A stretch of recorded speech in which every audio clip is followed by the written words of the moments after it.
Do you understand how YouTube works and how it's a little bit different to other websites that you either just allow or block for your school? If not, that's what this video is all about. It's really key to understand as it works a little bit differently, and there are some restrictions that you need to be aware of because they're not very easy to do something about. First of all, web filtering, that's about allowing or blocking things. It's fairly binary. You should definitely have your system set up so that you can do it differently for different groups. So for the different key stages, they should definitely have slightly different filtering policies, and for classroom staff, admin staff, that sort of thing. But beyond that, your decision is then to either allow or block, and you can do that in your School Protect and Home Protect filtering systems. Think of that like a gate. Either the gate is open and the website can get through, or it's closed and it can't.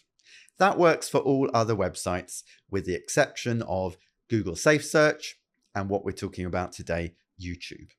With YouTube, once you have allowed or blocked it, that yes lets you get to the website, but it doesn't actually mean that you'll necessarily see all the videos you want. There are three modes within it. One is open, one is moderate, and one is restricted mode.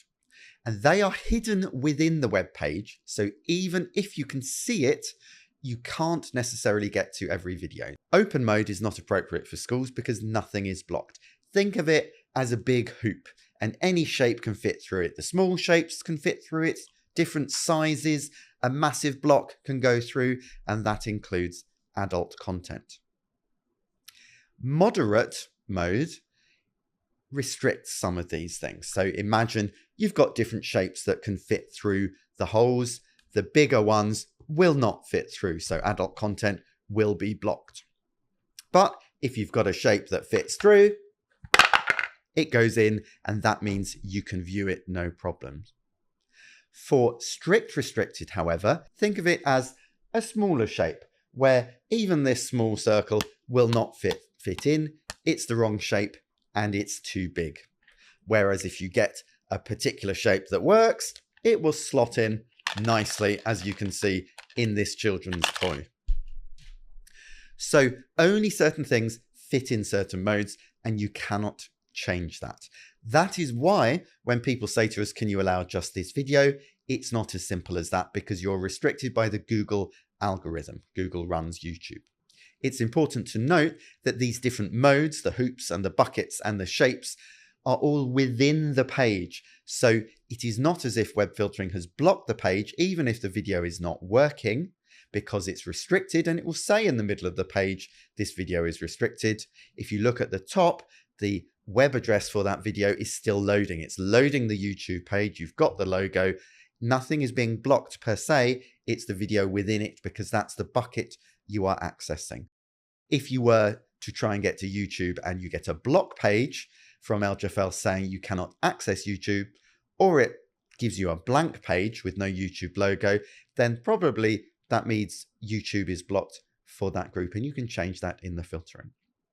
But beyond that, you need to be aware of what mode you are in. If you're in the strict mode and too many things are blocked, you might definitely want to be thinking about moving to moderate, but there will still be some restrictions. If you are a Google Workspace using school, then it is definitely worth investigating, and you can see a link on the page now, how you can do things differently there. If you do not use Google Workspace, it's definitely worth setting it up, even if you're only turning on YouTube for it, because there is a workaround there where you can allow specific and individual sites. That is the only workaround. Otherwise, we are limited to that. Do get in touch if you've got any questions. There's a link on the screen to find out a little bit more, but hopefully that helps you understand a bit more about how YouTube is different to other websites.